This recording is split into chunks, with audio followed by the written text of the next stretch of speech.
Welcome back. I want to say from the disheartening in the sense of the previous story to the uplifting now. As Women's Month draws to a dazzling close, we bring you a story that's not just about breaking barriers, it's about building futures digitally and boldly. At the heart of this revolution is a powerhouse of innovation and leadership, Professor Pumela Msweli, the woman steering Africa's oldest business school into the future with 4IR, 5IR and fierce female brilliance. Under her visionary leadership, UNISA's Graduate School of Business Leadership just clinched the 2025 South African Leadership Award, and that's only the beginning. She's leading the charge into global recognition with AMBA accreditation said to be on the horizon. So let's talk to Professor Pumela Msweli, who is the Executive Dean and CEO of UNISA's School of Business Leadership. Good afternoon, Prof, and thank you for your time. Let's talk about some of the inroads that you are making in terms of women leadership in higher education, but in particular leading a business school that is producing a pipeline of female leaders.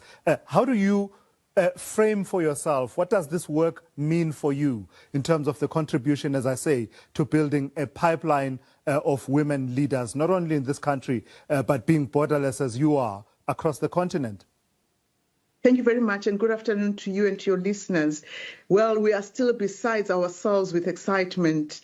We have achieved the unachievable. We had this award from the BGA, an international accreditation body based in the UK, and we have been trying, we have been on this path for more than 20 years, and to actually achieve it on the 60th year, our 60th anniversary is a phenomenal achievement. And this leading a business school as a woman, I think is an encouragement to all South Africans, to all fellow Africans that with the right value system, the right institutional support, the right business leadership support, we can all achieve the unachievable and raise the diminish inequality and contribute to poverty alleviation with strengthening our intellectual sovereignty.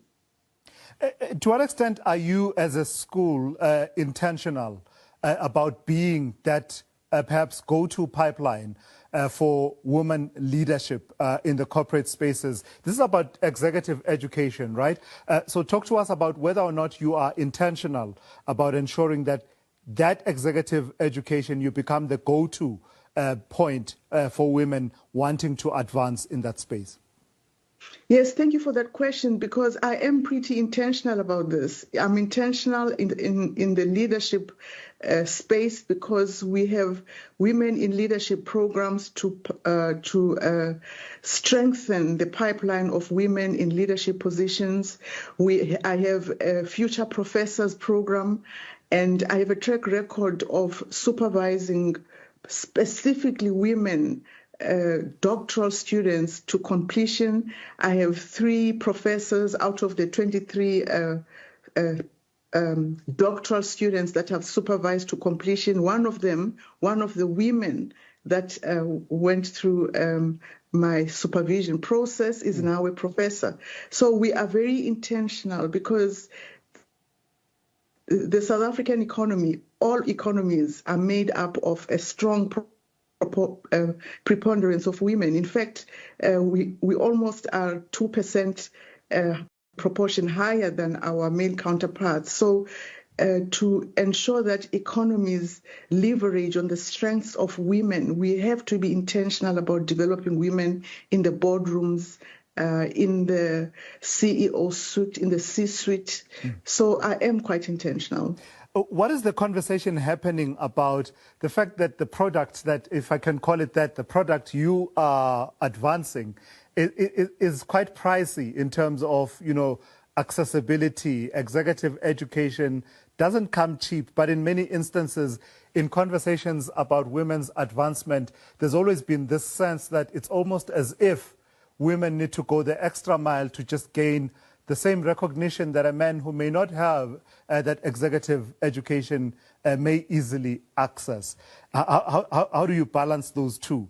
Accessibility of the levels of education at which you operate, being executive education, but at the same time, this conversation about that being almost a written requirement that the woman in the boardroom needs to come in with something extra. Okay, so firstly, we have opened our applications at the SBL for our master's and MBL programs together with our doctoral programs. Here's a way we've made education accessible financially, is to institute a system where there are 2 tracks. Instead of doing your MBA over 2 years, you can go into a pipeline or a track where the master's program is done over a longer period. This is to make sure that it's affordable. Secondly, our executive education programs are quite affordable. Maybe let me not go quickly there. Our master's programs are actually in the middle of the road in terms of prices compared to other business schools. Other business schools, I think one of the competitive advantage we have, for the same quality, we're able to offer something slightly cheaper than other business schools in terms of price, not cheap literally. Yeah. And executive education, that's where we make our education accessible. And another way we make our education accessible is that we provide free webinars. We have engaged scholarship programs where we work with communities right at local community level. And that way our education is accessible. And we make ourselves accessible in terms of being keynote speakers in different platforms all over the country and all over Africa and the world. All right. Prof, because of time, and I am pressed by another event that I need to go to, I have to leave it there. But I've got to thank you for this conversation. That's Professor Pumela Msweli, the Executive Dean and CEO of UNISA's School of Business Leadership. The reason why I needed to end right there is because that lecture that we've been telling you about, to be delivered by the ANC veteran, Dr. Naledi Pandor, is currently underway out in Acacia in Pretoria. Let's listen in.